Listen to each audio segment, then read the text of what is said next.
All right. This team was considered, one of the strongest teams for the NBA season 2021-2022, as they had some of the greats playing for them, players with rings and the other ones with skills but without rings. Yes, and a set of young players who could be considered as an supporting cast. But this team went on to disappoint all season and couldn't even make it to the playoffs. And they have arguably one of the greatest players of all time. I'm sure you know the name. Welcome to another episode of Strictly Sports. Something is here. Rotimi and Akachukwu all the way from London and Abuja respectively are with me. Rotimi, the floor is yours. Yeah, thank you for having me on the show. And as usual, you are back again with your hates for LeBron James. You said a few things like the team being structured with young players, which is outrightly false. They started the season with the highest average age in the NBA. They started with people 34, 33, Trevor Ariza, Avery Bradley, DeAndre Jordan, people that were previously released by their previous teams. DeAndre Jordan was released by the Nets. Bradley was released by Golden State.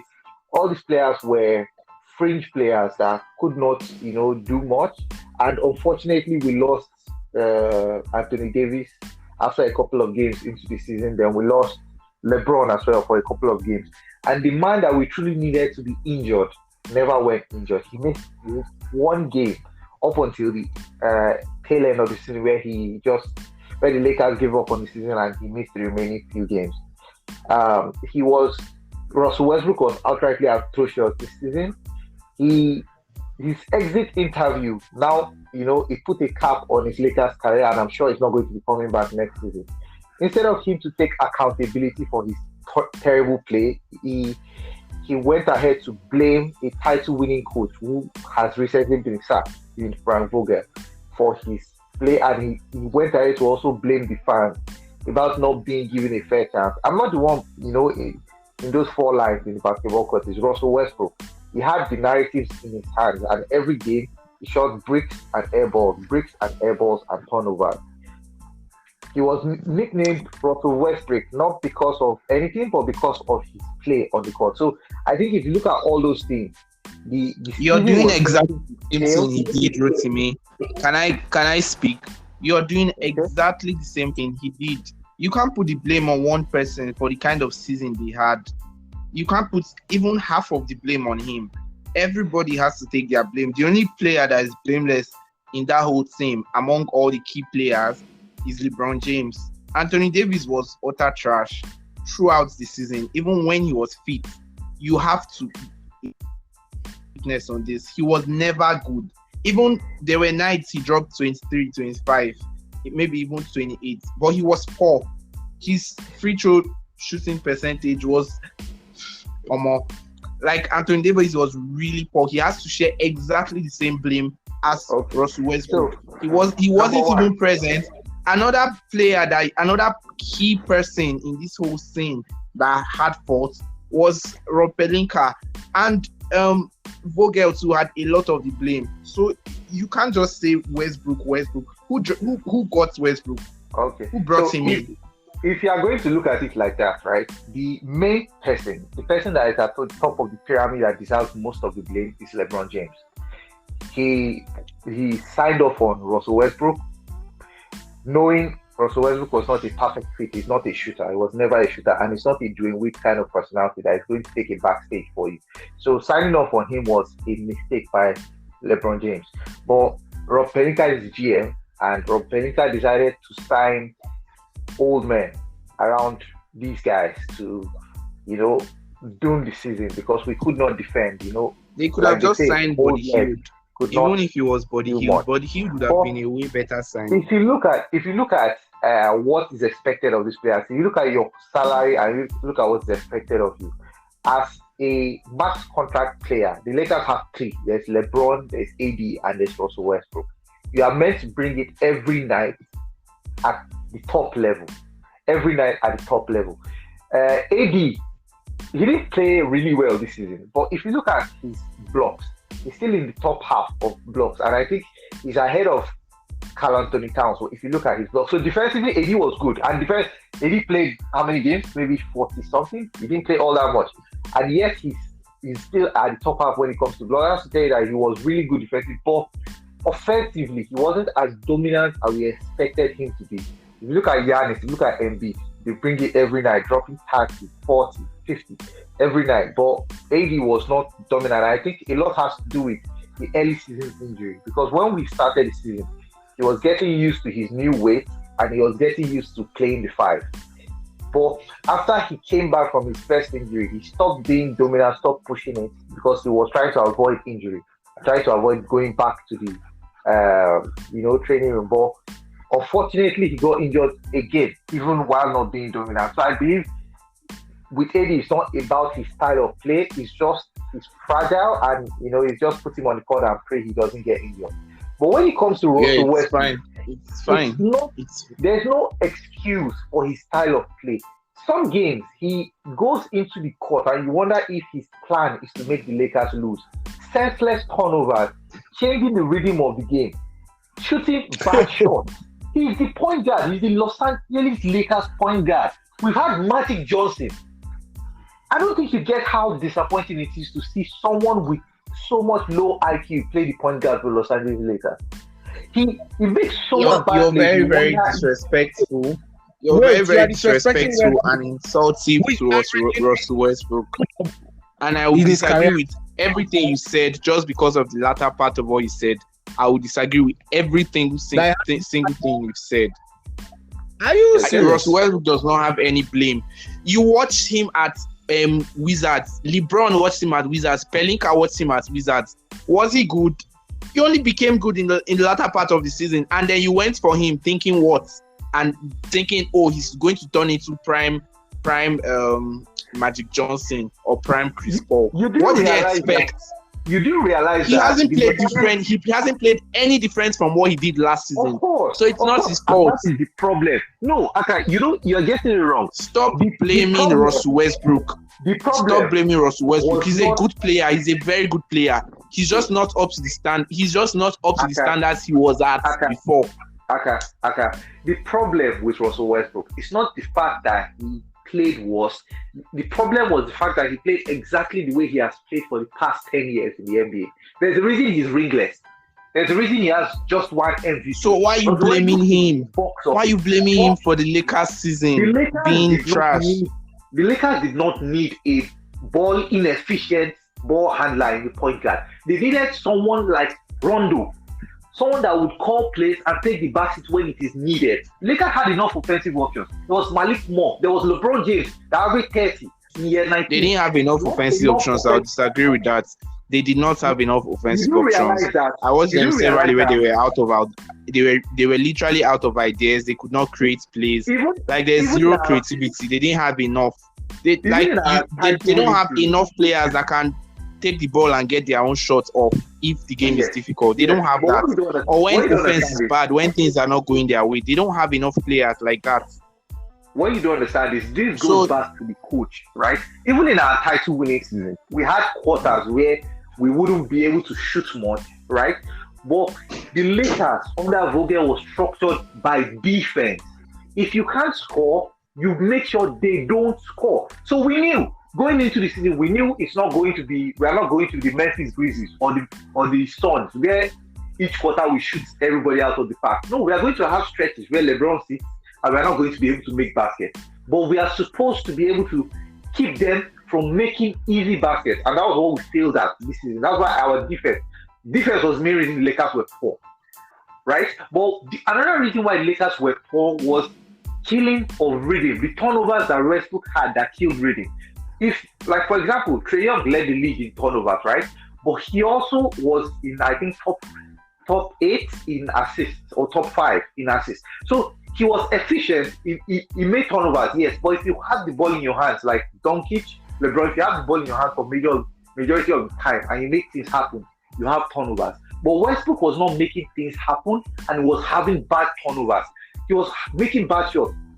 Sometimes he would run into the court ahead of everyone else and make a bad shot, a really bad shot, that there's no reason. It's like 20 seconds on the clock left and you make a bad shot. No reason for that. You kill the rhythm. We were 10 points down, 8-0 run, and you kill the rhythm, and now they are back in the game. So those are the things that Westbrook did. He's really inefficient. And it's not that it's a bad thing for Russell Westbrook, but it's a bad thing for winning. That's why he's never been on any championship winning team. He's inefficient. If you look at his game from beginning, he's led the league in turnover 4 times. He's been second 4 times in 8 years before this season. Now he's second again. So he's been second 5 times and he's led the league 4 times in turnover in 9 years. Rotimi, let me chip in very quickly. This is not, well, this, I'm saying this thing, they are receipts, they are facts. When the season was about to start, we're not talking about these flaws. I excitement for the very fact that Westbrook was coming into the squad to help Anthony Davis, and it was everyone, you were just talking about, Westbrook. And I was like, okay, yes, we know Westbrook used to be very good, back in the days, but his last season wasn't really all that. It was inconsistent. So are you screaming about Westbrook based on the fact that the Westbrook of so many years ago or the season? I was wondering. And now what we got to see was the Westbrook of last season. That's what we saw this season. Inconsistent, losing the ball too much and not returning. Westbrook used to be known for his triple doubles. It was like a regular thing for him at one point. But now he wasn't scoring, he wasn't rebounding, he wasn't really assisting. Things were not working out well. And now all of a sudden it's Westbrook's fault. Yeah. So if you look at it, right, towards the end of the season, I wouldn't say towards the end, towards the middle, towards the All-Star break, and even after the All-Star break, his morale had been shot into the ground. Westbrook was not Westbrook anymore. He wasn't taking shots. They'd give him an open space. He wasn't taking shots. But that was all a consequence of his actions. So when your morale is low, what you do, you play hard, you go back to the basics. But Westbrook didn't do that. He kept on beating a dead rock. And at the end of the day, you could see his numbers went down, his rebound numbers went down, his assist numbers went down. His teammates were not comfortable giving him the ball. You can't have your star point guard unable to get the ball in crunch time. He was removed, I think, a couple of games. Vogel had to pull him out towards the end of the game because how can you be in fourth quarter and you have 6 turnovers? What are you doing? Why can't you hold the ball in your hands? You are the fucking point guard. You're not a center. If Embiid has 5 turnovers, Anthony Davis has 5 turnovers, it's understandable, you understand? Because they are, pushing against the block every time. They are under the rim. They are trying to make things happen. Well, Westbrook, sometimes you have to go back to the basics. Pass the ball to Malik Monk on the perimeter. Let him create his shots. Pass the ball to someone, maybe Trevor Ariza that is open on the corner, Avery Bradley. Pass it to people. Give it to Austin Reeves to make his shots. But no, Westbrook keeps believing that he's 27, 26 and he still has his athleticism and he should be able to get to the basket. He missed so many dunks, all of a sudden people thought dunks were difficult. He missed so many layups. He missed a lot. He was so poor and he gave up on defense. He stopped defending properly. He became a bystander. It's getting emotional now. Can we move to talk about teams very quickly? The whole of the episode talking about Russell Westbrook. Complaining about Russell Westbrook. You didn't face your problem. You admitted that he was not the beginning of the problem, but you still spent the whole podcast blaming him. So you're a classic Laker, and I think you deserve what you've got in this season. LeBron, what you don't understand is LeBron is a max contract player. When you're a max contract, you play like you are. Giannis is, Embiid is. Harden is. They play like they are. Trae Young is. Luka Doncic is. You see the players I'm calling. When you don't waste your money, you know he's not going to play that. We all knew he was not going to play like that. Why are you going out to go and get him and waste your money on him? Yeah. Why not save that money and get on? Yes. I don't get. Right? What are you blaming Westbrook for? We could have had DeRozan. We could have had Buddy Hield. We could have had a lot of people. Sabonis was playing. Why didn't you could have had? Yeah, but Why didn't he could have had those guys? LeBron honestly believed, and I believe maybe he's friends with Westbrook outside the court or something, so he was a little biased in his choice. And one thing we look at is LeBron can only give his opinion. It's down to the GM, right? Which is Rob Pelinka. And Rob Pelinka, he not only made a mistake in trading for Russell Westbrook, but he signed a very poor cast to support Westbrook's flaws. The cast was not built in a way to support Vogel. It was not built in a way to support Westbrook. And that was the mistake. So he signed a lot of shooters, Wayne Ellington, Trevor Ariza, Avery Bradley, a lot of shooters, but he forgot about defense, which was our calling card. For the past 3 years, we've been defense. Los Angeles Lakers, defense. Then we started conceding 40-point quarters back to back. I think they broke an 80-year record. We conceded 70-something to the Memphis Grizzlies and to the Suns. Come on. In one half. 70 points. Which of that they want to go and ask? Fast and Furious 12. So talking cast, I'm hearing cast, supporting cast here. So it happens anyways. I honestly believe that Westbrook is going to be traded and it's going to be poor for him because whoever signs him is going to sign for the fact that they are going to be able to free up 40 million after his contract runs out. So they'll sign him for a team building team like maybe Sacramento Kings or someone else. We've actually but there's one news we're hearing that is it Zion, Mother Pelicans, isn't it?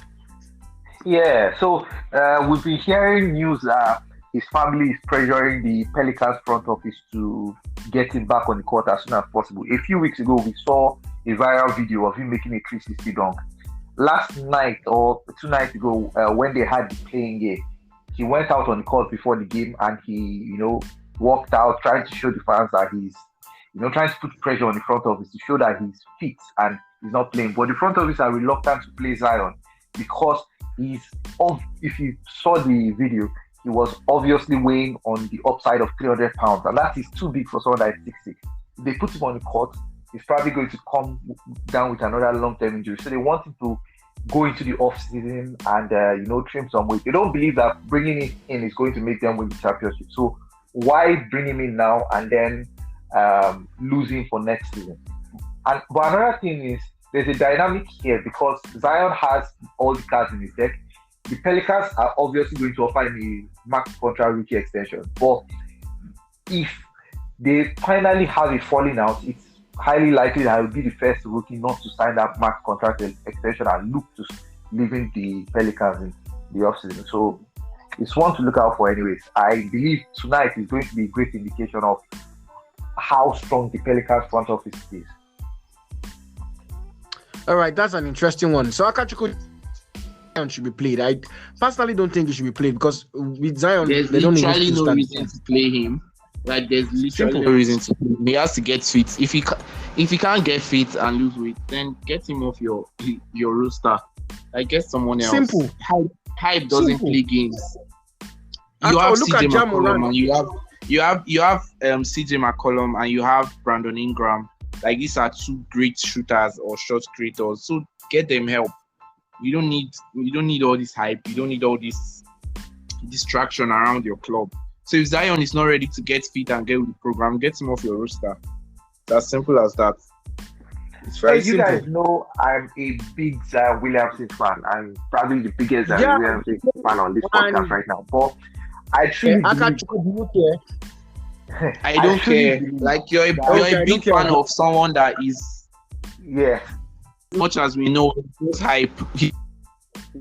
We've not seen any form of serious quality. Like he's not top 100 players or top 150 players in the league. From his youth days, you could tell that Zion is an exceptional talent. You understand? But I don't believe he should be playing.